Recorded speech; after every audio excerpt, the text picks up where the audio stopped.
Shalom, shalom bien-aimé dans le Seigneur, bonjour. Bonjour à toi qui m'écoute, bonjour à toi qui te réveille, bonjour à toute la famille, à tout le groupe. Que le Seigneur vous bénisse. Nous sommes très heureux, honorés de vous savoir à l'écoute du son de notre voix ce matin. Ensemble, une fois de plus, nous allons élever nos voix pour apprécier le Seigneur pour sa fidélité, son amour, pour sa présence qui ne nous quitte jamais, pour son précieux sang sans lequel tout cela n'aurait jamais été rendu possible.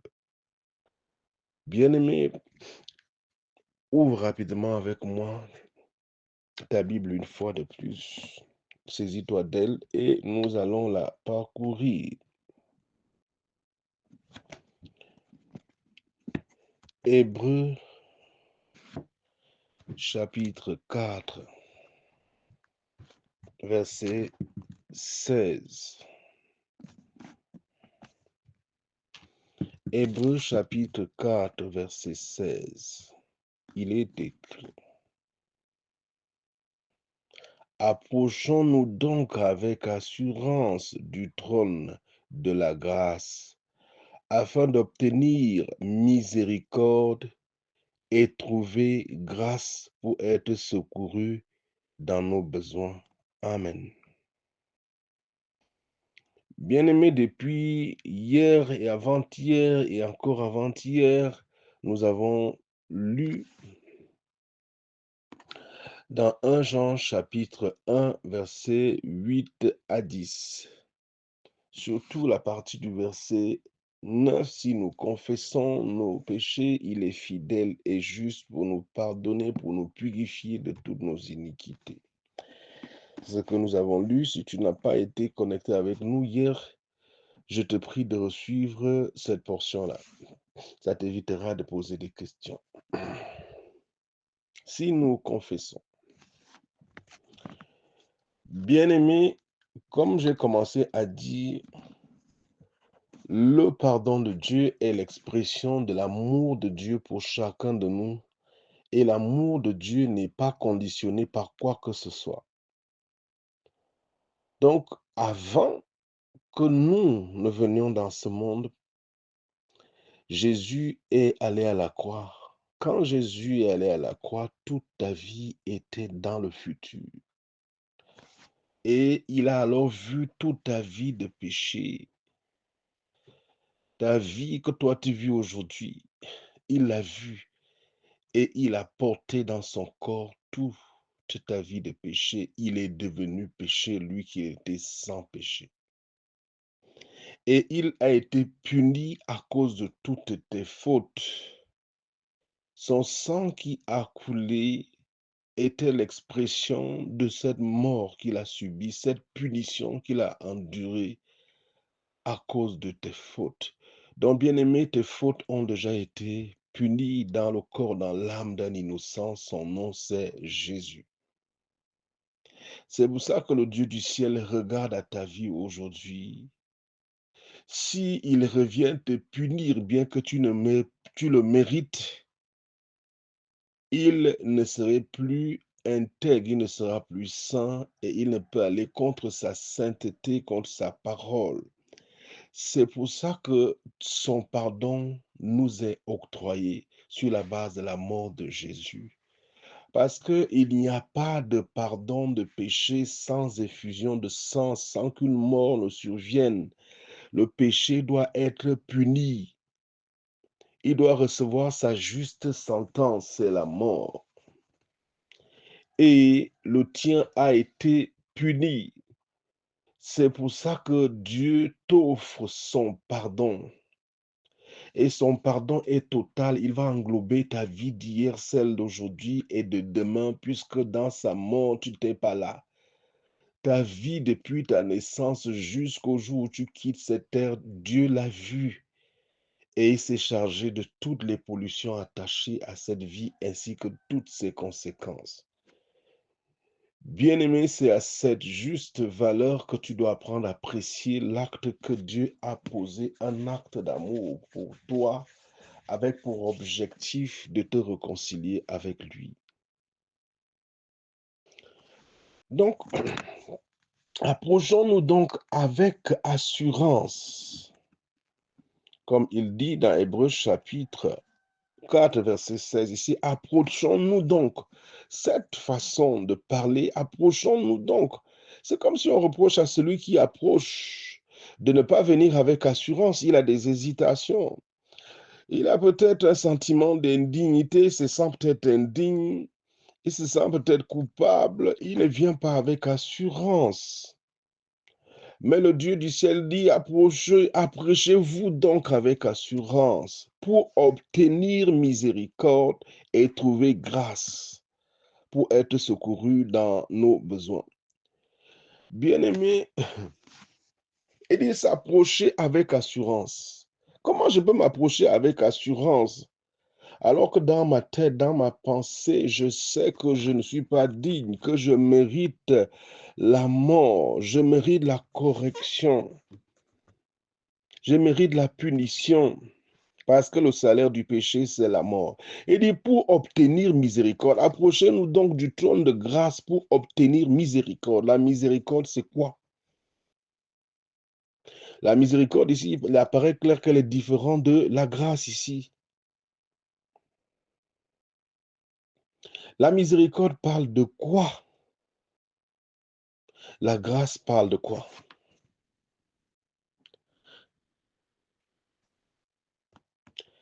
La miséricorde parle du fait de ne pas recevoir ce que tu mérites. Tu méritais la prison. Mais au lieu que tu reçoives ce que tu mérites, tu n'as pas reçu ce que tu méritais. Ça, c'est la miséricorde. Tu méritais la mort en raison de ta vie de péché, mais plutôt que de te donner la mort que tu méritais, il ne te la donne pas. Il t'offre son pardon, il t'offre sa vie, il voit toute ta vie de péché dans le corps de Jésus, dans son âme.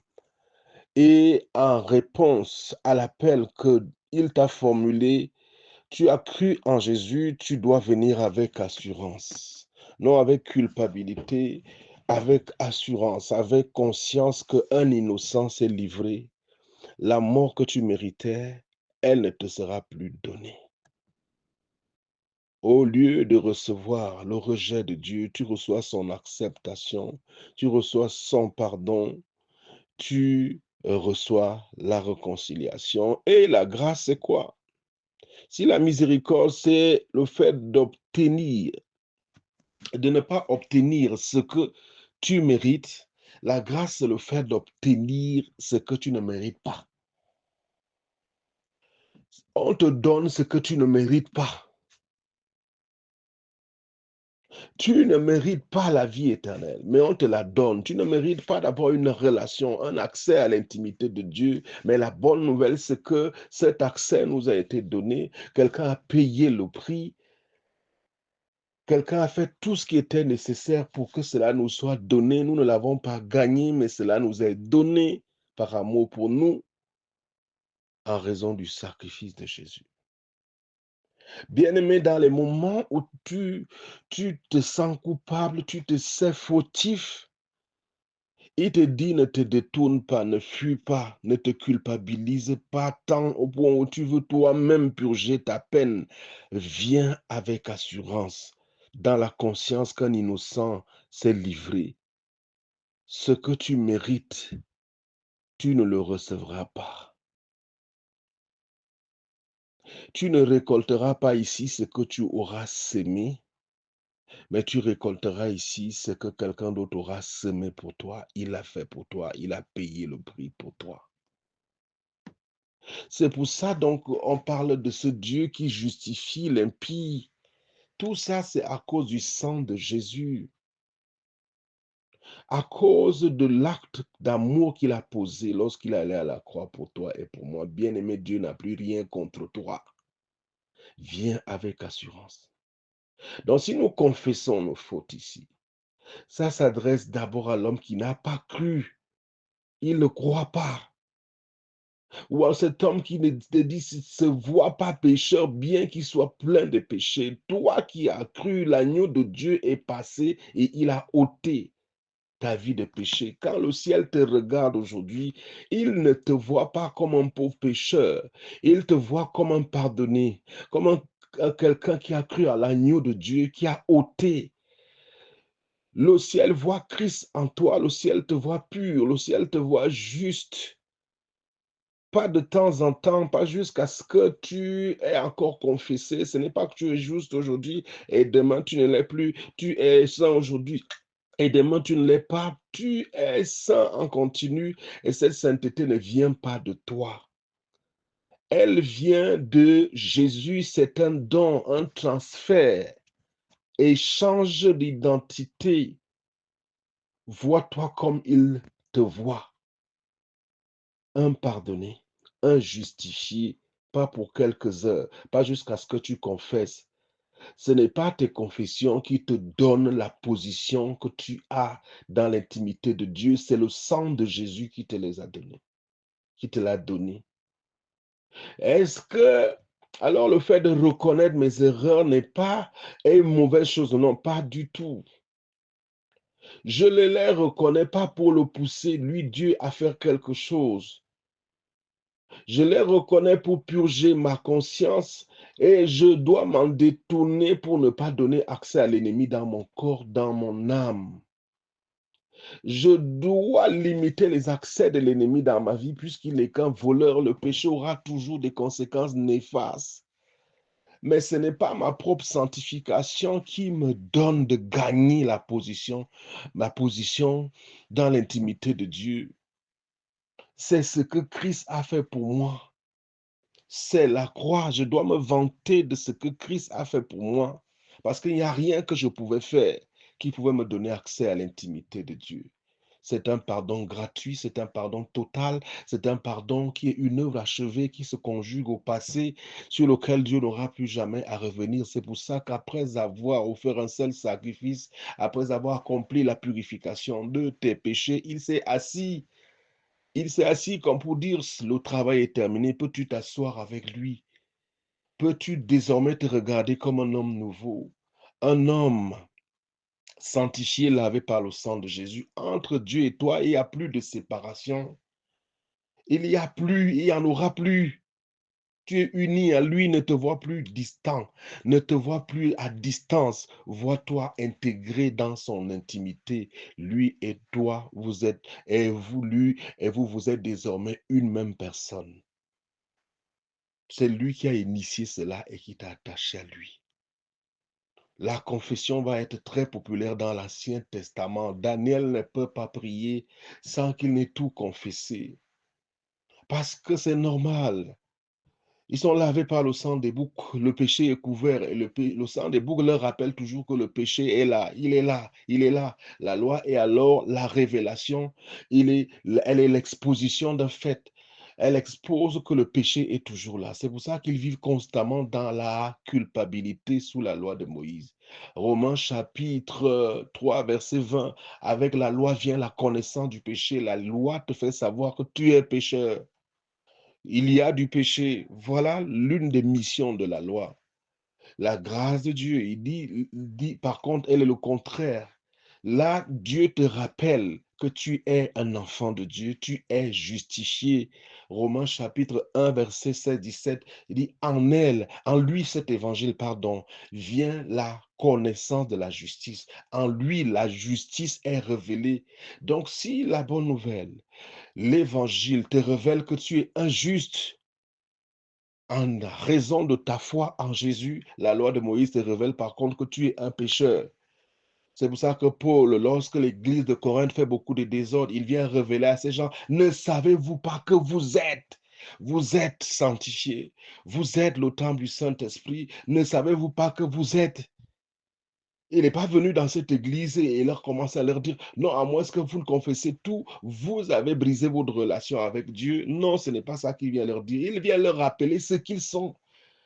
Lorsqu'on vous te rappelle ce que tu es, c'est sur la base de ce que tu es que tu peux te lever pour le manifester. Nous n'essayons pas de nous approcher pour devenir ce que nous sommes déjà. Nous essayons d'extérioriser ce que nous sommes déjà à l'intérieur. À l'intérieur, dans la dimension de l'esprit, tu es à l'image de Christ, tu es impropre, tu es un sanctifié, mais tes pensées ne sont pas propres. Ton corps n'a pas la propreté là-bas. Si tu te regardes selon la chair, tu te verras toujours sale et tu seras toujours culpabilisé. Vois-toi selon l'esprit. Selon l'esprit, le sang de Jésus t'a lavé une fois pour toutes. C'est pour ça que selon l'esprit, tu es à l'image de Jésus. Viens donc avec assurance en permanence. Ne te laisse plus accuser. Rappelle-toi et proclame régulièrement à ton ennemi ton identité. Ne sais-tu pas? Quand tu réalises ce que tu es, ça te donne la capacité de ne plus marcher dans le péché. Tu défieras le péché par la conscience de ce que tu es et non par la conscience de ce péché dont Jésus t'a débarrassé. Vois-toi comme quelqu'un en qui le péché a été débarrassé. Tu ne seras jamais impur. Tu portes sa pureté, tu portes son identité. Le nouveau jeu que tu es devant Dieu s'appelle Jésus. Que le Seigneur te bénisse. Donc, conscient de ce que tu es aujourd'hui, défie-moi l'ennemi. Défie-le lorsqu'il vient avec les tentations. Défie-le lorsqu'il te dit qu'il t'a fait tomber, tu ne peux pas approcher Dieu. Viens avec assurance dans la conscience de l'œuvre accomplie par celui qui a versé le sang, son sang pour toi.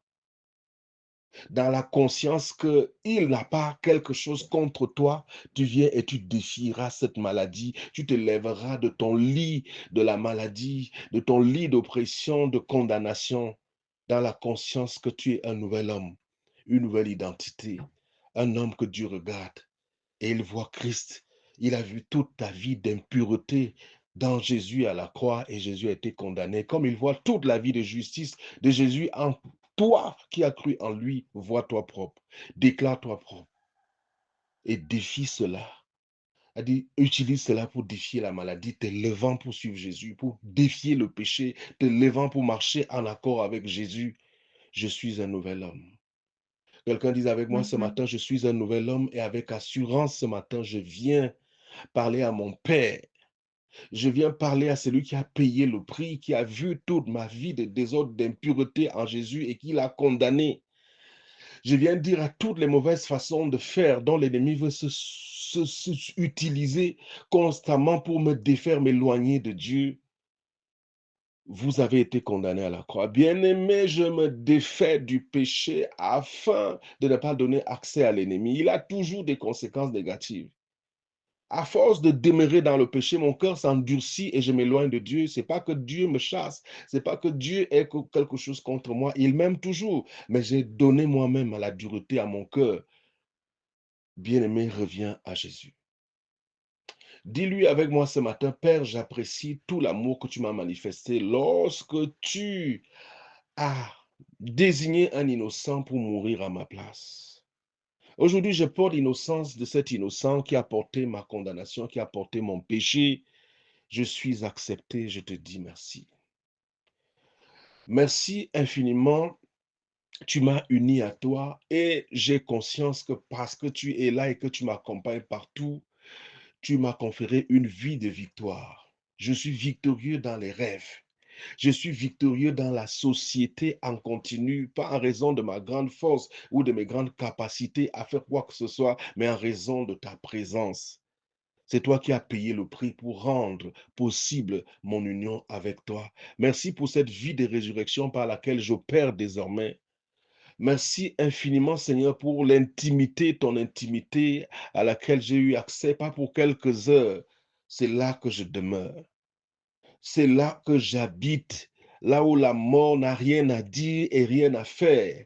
Là où la vie de résurrection bouillonne. Là où la gloire m'embrasse, la véritable lumière a jailli en moi. Je suis un nouvel homme, lavé par le sang de Jésus, justifié par le sang de Jésus. Je te dis merci. Merci infiniment. Je peux déclarer avec confiance aujourd'hui que 1000 tombent à ma droite, 10 000 à mon côté, je ne serai pas atteint. Ni moi, ni aucun de mes enfants, ni moi, ni mes parents, nous ne serons pas atteints. Ni moi, ni ceux de ma maison, nous ne serons pas atteints. Jésus est avec moi.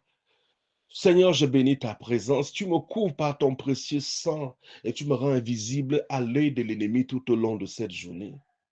Je t'apprécie, Seigneur. Tu as été obéissant à ma place et tu m'as donné d'être, de jouir, de profiter de tous les bénéfices de ton obéissance. Mes yeux sont rivés sur ce que tu as accompli parce que ce que tu as accompli, c'est ce qui me vaut d'être béni dans la présence de Dieu. Tu as obéi à la perfection, à toute la loi de Dieu pour que je sois accepté, pour que je sois béni. Je te dis merci. Merci, tu m'as délivré de la loi du péché et de la mort parce que tu es mort de ma mort alors que tu n'avais commis aucun péché. Aujourd'hui, je vis de ta vie, bien que méritant d'être condamné. Je la vis à pleines dents, je la croque et je te dis merci. Je t'apprécie pour ce que tu as fait pour moi. Je viens de déclarer cette vie à tous les aspects que la mort a touchés me concernant. Je proclame la vie de résurrection dans mes articulations, la vie de résurrection dans mes organes, mon foie, ma tête. Je proclame la perfection que véhicule cette vie à tous les aspects de mon être au nom de Jésus-Christ. Je commande à la mort de reculer. Je commande à toute douleur de disparaître, à tout abattement de s'enfuir, de se retirer au nom de Jésus-Christ de Nazareth. Je commande à tous les mauvais programmes façonnés contre ma maison, ma vie dans l'obscurité de cette terre à jamais. Je t'apprécie pour ton sang qui parle à ma faveur. Je te dis merci. Merci, tu as bâti pour moi un autel qui parle, qui élève sa voix en continu, plus fort que le sang d'Abel, celui des boucs des sacrifices, la voix du sang de Jésus qui s'élève au-dessus de la voix de tous les idoles qui parlaient contre moi. Seigneur, les idoles se taisent, ton sang parle. Seigneur, les mauvais autels se taisent à jamais, ton précieux sang a parlé. Je te dis merci. Merci, la mort recule. Merci, les ténèbres s'évanouissent. La véritable lumière a jailli. Je te dis merci. Merci parce que toute arme forgée contre moi sera sans effet. Mon identité a changé. Merci, ce qui est accompli pour toi est accompli pour moi. Merci dans la position que tu m'as offerte en toi. Je peux jouir de tout ce que tu es, de tout ce que tu as obtenu. Tu as fait de moi ton co-héritier. Je te dis merci. Merci par tes meurtrissures, je suis guéri. Je le reste en dépit de toutes les douleurs ou bien tous les symptômes que mon corps et tout ce qui peut se dire tout autour de moi. Seigneur, ta parole est plus vraie que tout ce que je peux ressentir. Je te dis merci. Merci, tu m'as racheté de la malédiction lorsque pour moi tu es devenu malédiction. Tu m'as racheté du péché lorsque pour moi tu es devenu péché. Tu m'as transféré dans le domaine de la bénédiction. Tu m'as transféré dans le domaine de la justice. Je suis un nouvel homme. Je suis venu aligner ma vie à la parole de grâce, à la vérité, la parole par laquelle elle a été créée. Je suis venu commander au jour de se lever dans ma vie et à l'obscurité de reculer parce que j'ai réalisé l'autorité que tu m'as donnée lorsque tu m'as élevé à ta droite en Jésus-Christ. Je te dis merci. Donc, je prends autorité aujourd'hui sur tout ce que l'ennemi a préparé dans l'obscurité contre ma vie, dans tous mes déplacements. Je me sens couvert, embrassé par ta grâce comme un puissant bouclier. Une forte faveur s'est attachée à moi grâce à cause de mon intimité avec Jésus. Je proclame l'ouverture des portes que l'ennemi avait cru fermer dans ma vie. Une forte faveur s'est saisie de moi et les portes que l'ennemi disait avoir fermées s'ouvrent. L'homme fort est tombé, il ne se relèvera plus. La mort est vaincue, la résurrection a apparu. Les ténèbres ont reculé, l'obscurité disparaît. La véritable lumière m'a aimé, elle m'a embrassé. Je suis un homme nouveau. Je viens avec assurance aujourd'hui. Encore et encore, je continuerai à venir avec assurance car tu m'as révélé le merveilleux prix que tu as payé pour moi, le sang par lequel tu m'as nettoyé. Béni soit l'agneau de Dieu qui a ôté mon impureté, mon indignité qu'il a portée. Il a ôté ma culpabilité, il a enduré la peine de toutes mes fautes. Il m'a sauvé. C'est à toi que je dois tout ce que je suis, tout ce que j'ai aujourd'hui dans l'intimité éternelle du Dieu vivant. Je te dis merci. Merci à toi, le bonheur et la grâce qui m'accompagnent tout au long de cette journée. Merci à toi, mon berger, qui pourvoit à tous mes besoins selon la richesse de sa gloire. Merci infiniment, tout simplement. Je suis béni de t'appartenir. Dans le nom de Jésus-Christ de Nazareth, Amen. Shalom. Très bonne journée.